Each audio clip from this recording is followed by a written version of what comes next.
Nous continuons donc les prodiges du Baal Shem Tov.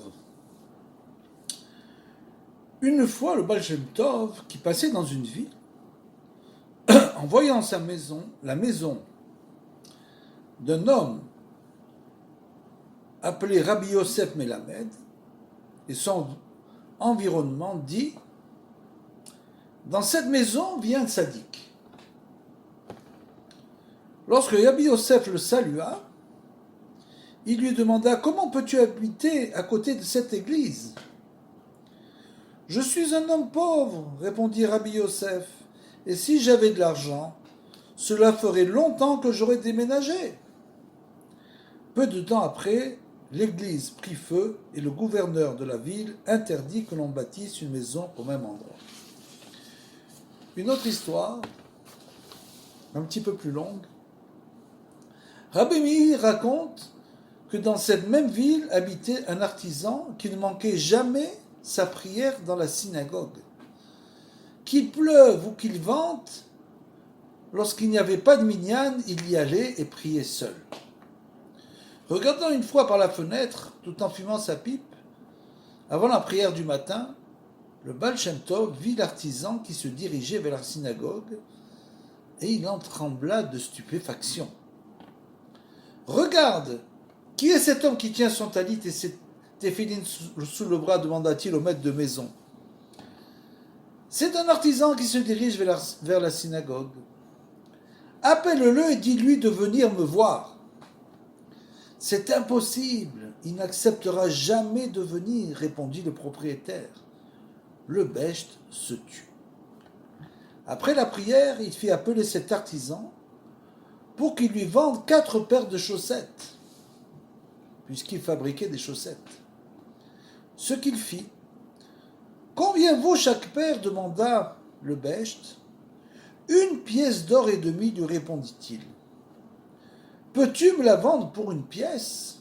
demanda le Besht. Mais l'artisan ne répondit point. Le Besht chargea alors une tierce personne de marchander avec lui. « Tu refuses ainsi de vendre à moins d'1 pièce et demie d'or, lui dit-il. Si je voulais les vendre à un prix inférieur, je l'aurais dit tout de suite, répondit l'artisan. Le Besht lui acheta finalement 4 paires de chaussettes au prix demandé.